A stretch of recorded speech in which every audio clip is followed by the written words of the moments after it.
Good morning, students. Students, today I am here with a new topic of class 11th biology, structural organization in animals. Students, in this chapter we have to discuss about a lot of animal tissues which are responsible to build up the body design of a living organism, especially in multicellular organisms. So students, before starting the chapter, I want to recapitulate some of the concepts which we already discussed in our previous chapters. Students, as we know that there are various kinds of living organisms in which some are unicellular, means made up of single cell, while some are multicellular organisms. And as you know that the different types of living organisms have different types of body level of organization. Some unicellular organisms have cellular level of body organization in which a single cell is responsible to complete or to fulfill various body functions like digestion, excretion, respiration, reproduction, etc. etc.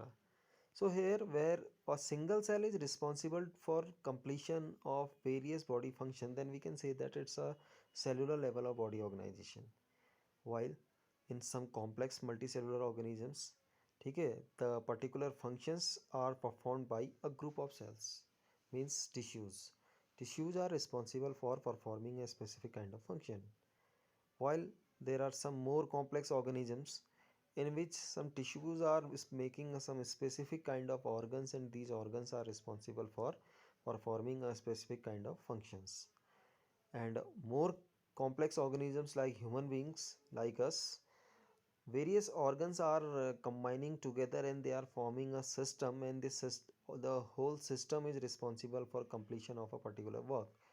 For example, in human being, for the process of the nutrition, various organs are responsible, like your oral cavity, your teeth, your salivary gland, your esophagus, your stomach, your small as well as large intestine, your pancreas, your liver. You will find out that various organs as well as various glands are responsible for performance of a particular function like nutrition. So in such a way we can say that there are multicellular organisms in which different levels of body organizations are present. Especially today we are going to discuss about tissue. So initially I want to tell you that what is a tissue. As you all know that tissue is generally a group of cells, and these cells may be similar in function, in structure as well as function, are called as tissue, means a group of cell which is made up of similar type of cells along with some intercellular substances. They are performing a specific kind of function. It is referred as tissue, or in a single line we can say that tissue is a group of similar cells which have to perform a specific kind of function. Okay, now here we have to discuss about animal tissues. Students, I want to tell you that the structure of the living organism is made up of four different types of tissues. So especially human beings के case में मैं बात कर रहा हूँ. The structure of the human being uh, is made up of four different types of tissues which have to perform some specific kind of functions. You will be surprised too. आपको surprise भी हो सकता है कि जितने सारे body functions हैं केवल चार टाइप के जो टिश्यूज़ हैं वो उसे फुलफिल कर रहे हैं, उसे अकेले कंप्लीट कर रहे हैं. Now the question mark is that what are these four different types of tissues? The first tissue is called epithelial tissue, then the second tissue is called connective tissue, and the third one is called muscular tissue, and the fourth one is called as neural tissue. So there are four types of tissues. The first one is epithelial tissue, second one is connective, third one is muscular, and the fourth one is neural tissue. So students, today especially I am going to talk about epithelial tissue. तो आज हम बात करेंगे epithelial tissue की. तो epithelial tissue क्या है actual में, इसको मैं आज आपके सामने एक्सप्लेन करने जा रहा हूँ. We commonly refer to an epithelial tissue as epithelium. तो जनरली हम एपिथेलियल जो टिश्यू है उसे एपिथेलियम के नाम से जानते हैं, और प्लूरल फॉर्म में इसे कहा जाता है एपिथीलिया. ठीक है, एपिथीलिया.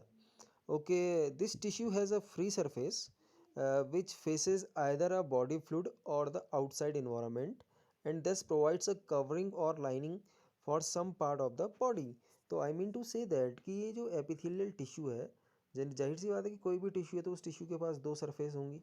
तो out of these two surface इसकी एक सरफेस हमेशा फ्री रहती है।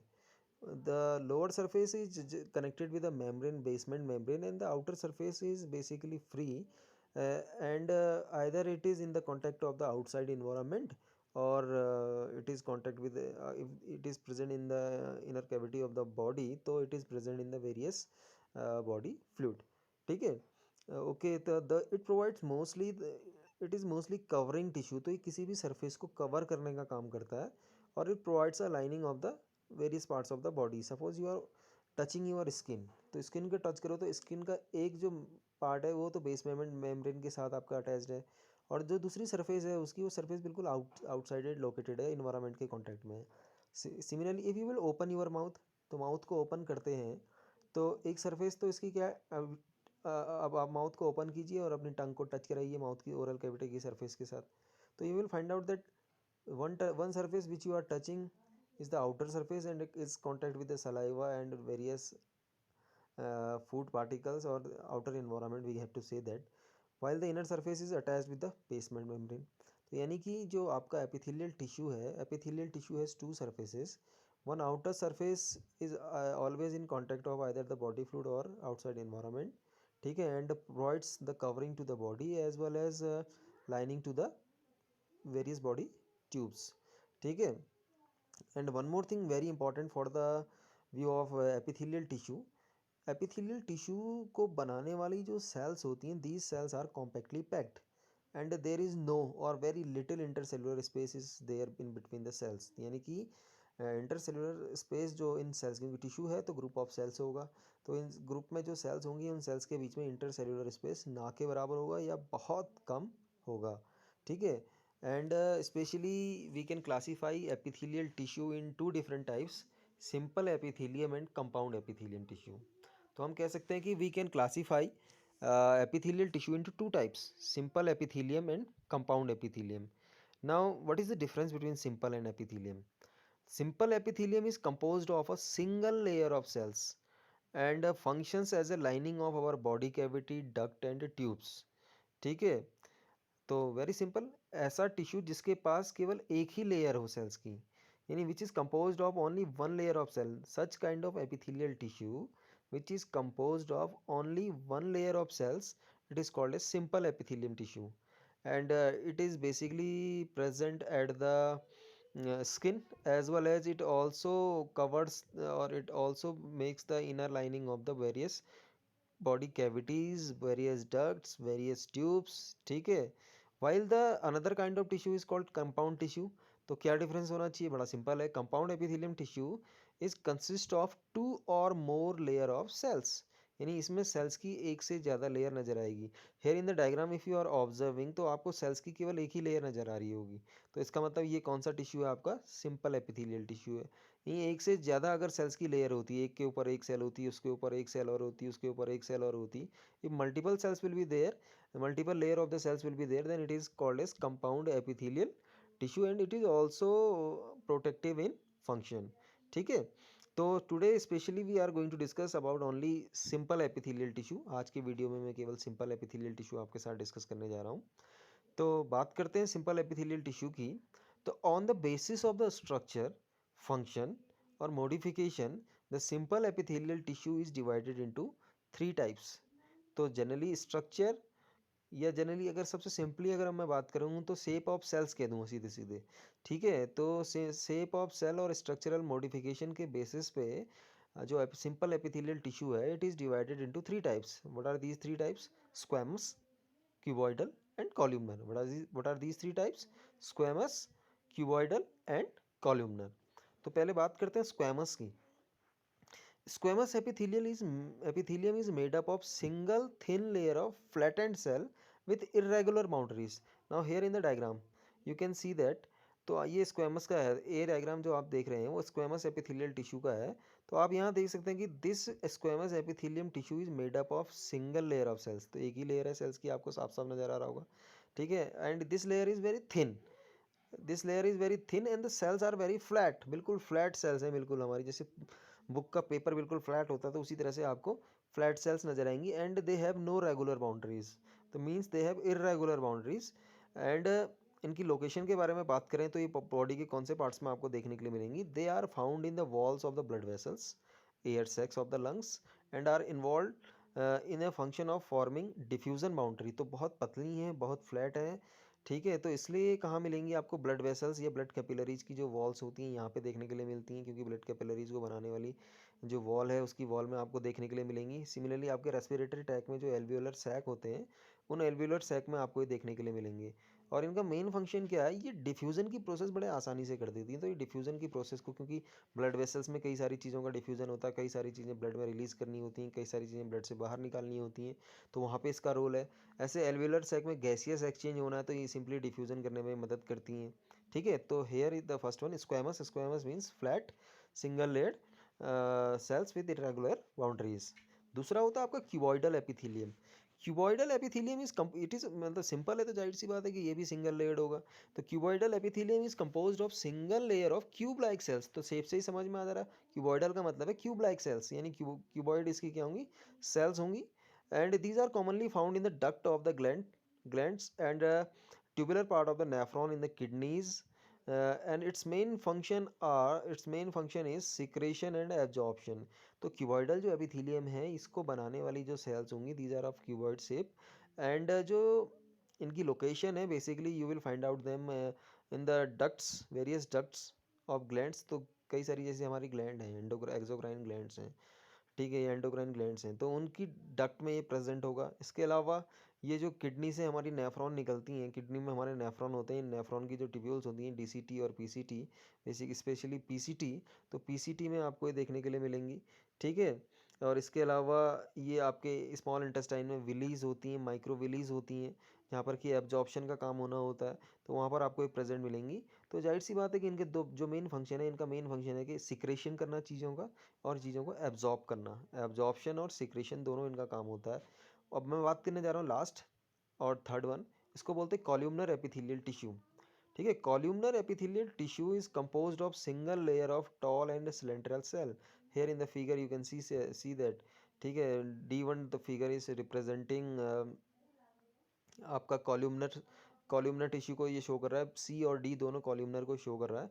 Now what is it, I am going to explain.